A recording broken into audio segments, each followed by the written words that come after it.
जय माँ संतोषी। आज हम सुनेंगे संतोषी माता की व्रत कथा।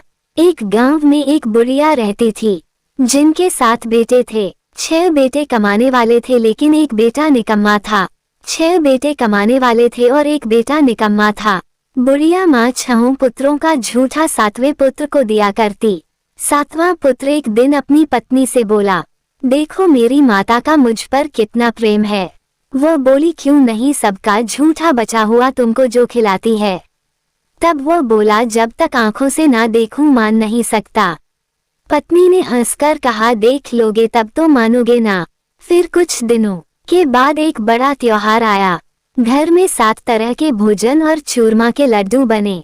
वो पत्नी की बात को जांचने के लिए सिर दर्द का बहाना बनाकर पतला कपड़ा ओढ़कर रसोई में जाकर सो गया और कपड़े में से सब देखता रहा। 6 भाई भोजन करने आए। उसने देखा माँ ने उनके लिए सुंदर सुंदर आसन बिछाए, 7 तरह की रसोई परोसी और आग्रह कर करके उन्हें भोजन कराती रही। वह चुपचाप देखता रहा। 6 भाई भोजन करके उठ गए।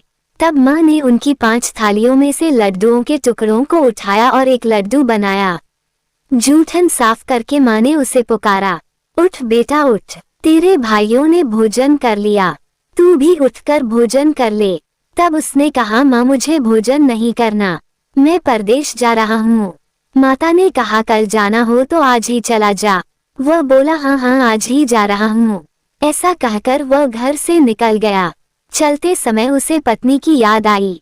वह गौशाला में कंडे थाप रही थी।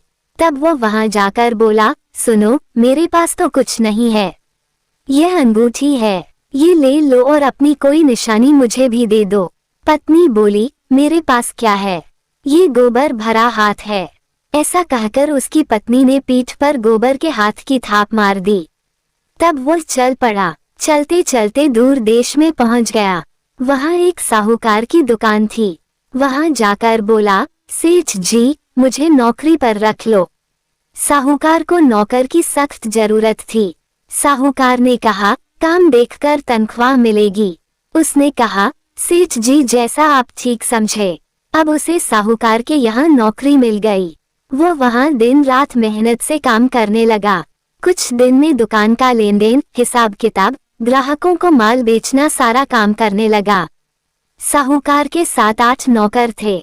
वे सब चक्कर खाने लगे, लेकिन उसने अपनी लगन, परिश्रम और ईमानदारी से सभी को पीछे छोड़ दिया और उसे फिर अपने किए का फल भी मिला। सेठ ने भी उसका काम देखा और 3 महीनों में ही उसे मुनाफे में साझेदार बना लिया।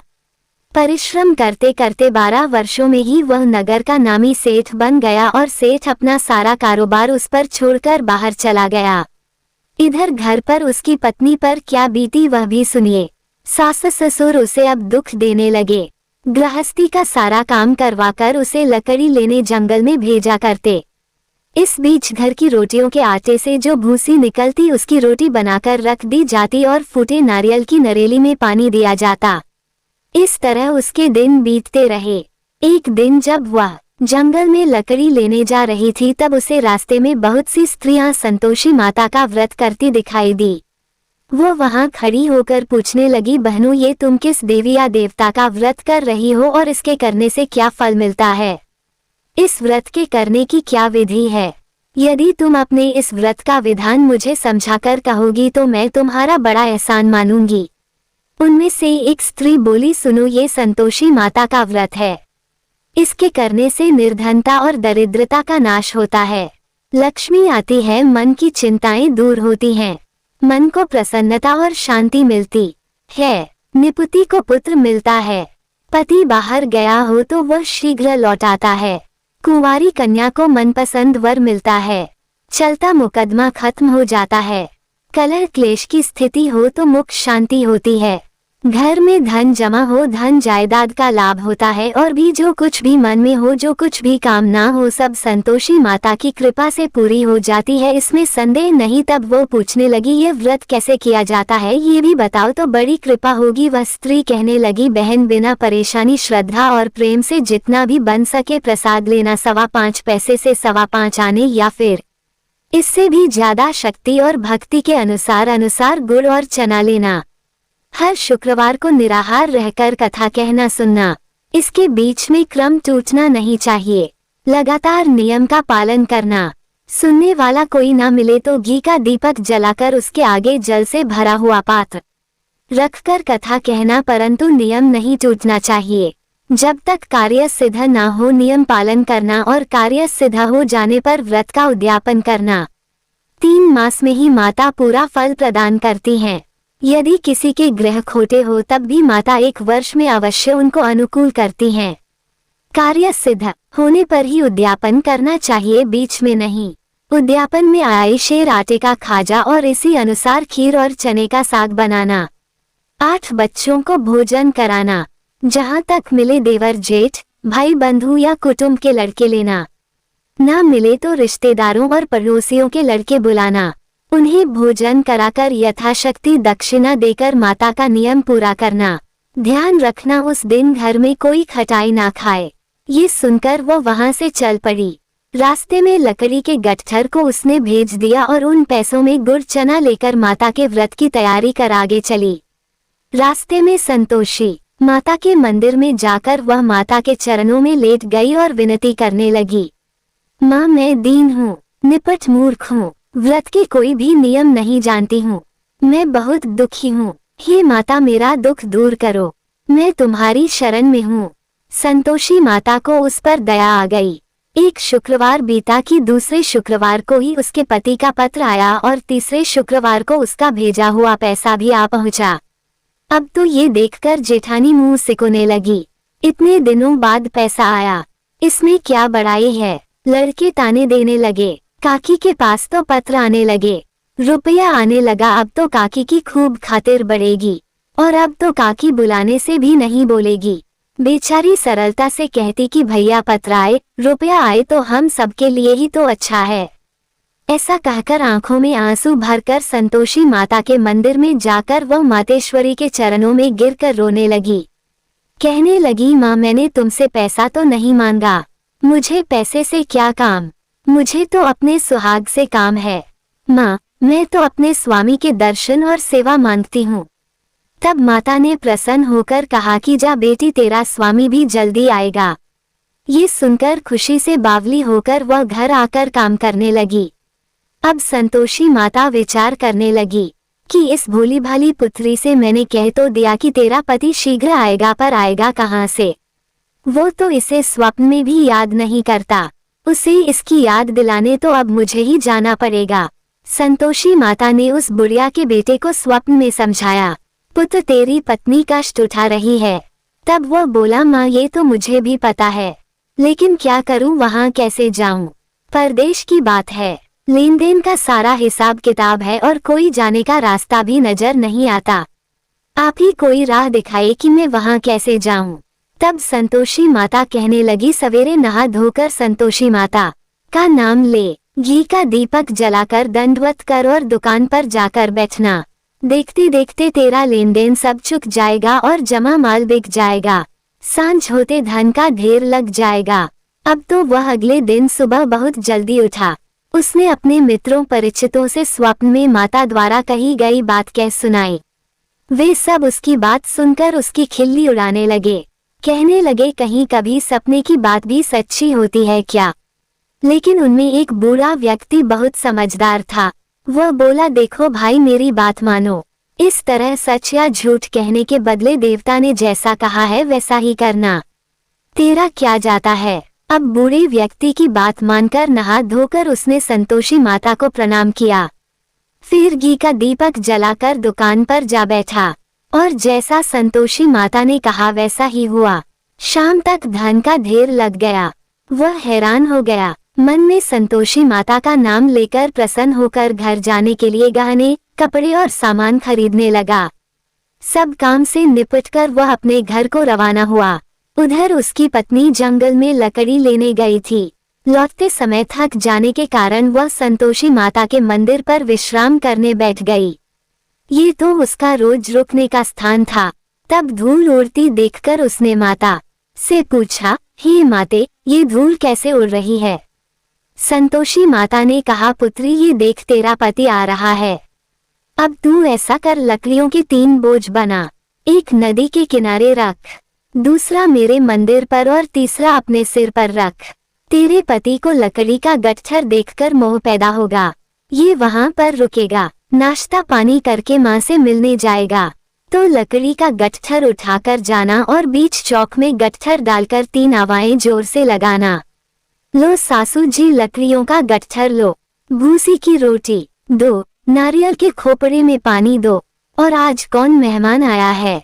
संतोषी माता की बात सुनकर वो बहुत अच्छा माँ कहकर प्रसन्न मन से लकड़ियों के 3 गट्ठर बना लाई। एक नदी के तट पर, दूसरा माता के मंदिर पर रखा। इतने में ही मुसाफिर वहां आ पहुंचा। सूखी लकड़ी देखकर उसको इच्छा हुई कि अब यहीं विश्राम कर ले और भोजन बनाकर खा पीकर फिर गांव को चले। इस प्रकार भोजन करके विश्राम कर वो अपने गांव में आ गया। उसी समय बहू सिर पर लकड़ी का गट्ठर लिए आई। उसने गट्ठर को आंगन में डाला, जोर से 3 आवाजें लगाई। लो सासू जी, लकड़ी का गट्ठर लो, भूसी की रोटी दो, नारियल के खोपरे में पानी दो, आज कौन मेहमान आया है। ये सुनकर सास ने अपने दिए हुए कष्टों को भुलाने के लिए कहा, बहू तू ऐसा क्यों कह रही है, तेरा पति ही तो आया है, आ बैठ, मीठा भात खाकर कपड़े गहने पहन। पत्नी की आवाज सुनकर उसका पति बाहर आया। फिर उसके हाथ में पहनी अंगूठी देखकर और उसकी दशा देखकर वह व्याकुल हो गया। उसने माँ से पूछा, माँ ये कौन है। माँ बोली, बेटा तेरी ही तो पत्नी है, आज 12 वर्ष हो गए हैं, जब से तू गया है तब से सारे गांव में जानवर की तरह भटकती फिरती है, कामकाज कुछ करती नहीं, 4 समय आकर खा जाती है, अब मुझे देखकर भूसी की रोटी और नारियल के खोपड़े में पानी मांगती है। तब वह बोला, माँ मैंने इसे भी देखा है और तुम्हें भी, मुझे दूसरे घर की चाबी दो, मैं उसमें रहूंगा। माँ ने कहा, ठीक है बेटा, जैसी तेरी मर्जी। ऐसा कहकर माँ ने चाबी का गुच्छा बेटे के सामने रख दिया। उसने दूसरे घर को खोलकर सारा सामान जमाया। एक ही दिन में वहां राजा के महल जैसा ठाट-बाट हो गया। अब क्या था, वह सुख भोगने लगी। अगला शुक्रवार उसने अपने पति से कहा कि सुनो, मुझे संतोषी माता का उद्यापन करना है। पति बोला, बहुत अच्छा, खुशी से कर लो। अब वो उद्यापन की तैयारी करने लगी। जेठ के लड़कों को भोजन के लिए कहने गई। उन्होंने मंजूर किया, परंतु पीछे से जेठानी ने अपने बच्चों को सिखलाया, देखो रे, भोजन के समय सब लोग खटाई मांगना जिससे उसका उद्यापन पूरा ना हो। अब लड़के भोजन करने आए, खीर पेट भरकर खाए, लेकिन माँ की बात याद आते ही कहने लगे, चाची हमें कुछ खटाई खाने को दो, खीर खाना हमें बिल्कुल अच्छा नहीं लगता। और लड़के उठ खड़े हुए, फिर बोले, पैसे लाओ। भोली भाली बहू कुछ भी नहीं जानती थी, उसने उन लड़कों को पैसे दे दिए। लड़कों ने बाजार जाकर उन पैसों से इमली खरीदी और खाए। ये सब देखकर अब बहू पर संतोषी माता का कोप हुआ। राजा के दूत उसके पति को पकड़ कर ले गए। जेठानी कहने लगी, अब सब पता चल जाएगा जब जेल की रोटी खाएगा। बहू से यह वचन सहन नहीं हुए। वह संतोषी माता के मंदिर में गई और कहने लगी, माता यह आपने क्या किया, हंसाकर आप मुझे क्यों रुलाने लगी। संतोषी माता बोली, पुत्री तूने मेरा व्रत भंग किया है, इतनी जल्दी सारी बातें भुला दी। वह बोली, माँ मैं तो कुछ भी नहीं भूली, न ही मैंने कोई अपराध किया है, मुझे तो लड़कों ने भूल में डाल दिया, मुझे क्षमा करो माँ। तब माँ बोली, ऐसी भूल भी कहीं होती है। वह बोली, अब कोई भूल नहीं होगी, अब बताओ मेरे पति कैसे वापस आएंगे। संतोषी माता बोली, पुत्री जा, तेरा पति तुझे रास्ते में ही आता मिलेगा। वो मंदिर से निकलकर बाहर आई तो रास्ते में उसे अपना पति आता हुआ मिला। उसने पूछा, कहाँ गए थे। तब वो बोला, इतना धन जो कमाया है उसका कर राजा ने मांगा था, वही भरने गया था। तब वो प्रसन्न होकर बोली, भला हुआ, अब घर चलो। फिर अगला शुक्रवार आया, तब वो बोली, मुझे माता का उद्यापन करना है। पति ने कहा, ठीक है करो। फिर वह जेठ के लड़कों से भोजन करने को कहने गई। जेठानी ने लड़कों को फिर सिखा दिया कि तुम पहले की तरह खटाई मांगना। अब की बार लड़के भोजन करने बैठे, लेकिन भोजन करने से पहले ही कहने लगे, हमें खीर पूरी अच्छी नहीं लगती। जी घबराता है, कुछ खटाई खाने को दो। तब वो बोली, खटाई तो खाने को नहीं मिलेगी, खाना हो तो खाओ। उनके उठकर चले जाने पर उसने ब्राह्मणों के लड़के बुलवाकर उन्हें भोजन करवाया। दक्षिणा की जगह उन्हें एक एक फल दिया। इससे संतोषी माता प्रसन्न हो गई और माता की कृपा से 9 माह बाद उनको चंद्रमा के समान एक सुंदर पुत्र प्राप्त हुआ। पुत्र को लेकर वह हर दिन संतोषी माता के मंदिर में जाने लगी। माँ ने सोचा, ये रोज आती है, आज क्यों ना मैं ही इसके घर चलूं, इसका आश्रय देखूं तो सही, यह कैसे रहती है, कहाँ रहती है। यह विचार कर माता ने भयानक रूप बनाया। गुड़ और चने से सनामुख, ऊपर से मुंड के समान होठ, उस पर मक्खियां भिन भिन आ रही थी। दहलीज पर पैर रखते ही उसकी सास चिल्लाई, देखो रे, कोई चुड़ैल डाकिनी चली आ रही है, जल्दी भगाओ इसे, नहीं तो सबको खा जाएगी। बहू रोशनदान से देख रही थी। वह प्रसन्न हो उठी, आज मेरी माता मेरे घर आई है। ऐसा कहकर दूध पीते बच्चे को गोद से उतार दिया। ये सब देखकर सास क्रोध में बोली, अरे देखो तो जरा इसकी उतावली, कैसे उतावली हुई जा रही है, जो बच्चे को ही पटक दिया। इतने में ही माँ के प्रताप से जहाँ देखो वहाँ लड़के ही लड़के नजर आने लगे। वो बोली, माँ जी, मैं जिनका व्रत करती हूँ ये वही संतोषी माता है। ऐसा कहकर उसने झट से घर के सारे किवाड़ खोल दिए। सबने फिर तो माता के चरण पकड़ लिए और विनती करके कहने लगे, हे माता, हम मूर्ख हैं, अज्ञानी हैं, आपके व्रत की विधि हम नहीं जानते, आपका व्रत भंग कर हमने बड़ा अपराध किया है। हे माते, आप हमारे सभी अपराधों को क्षमा करो। इस तरह बार बार कहने पर संतोषी माता प्रसन्न हो गई। इसके बाद उसकी सास कहने लगी, हे संतोषी माता, आपने बहू को जैसा फल दिया वैसा सबको देना। जो ये कथा सुने या पढ़े उसके भी सभी मनोरथ पूर्ण करना। प्रेम से बोलिए संतोषी माता की जय।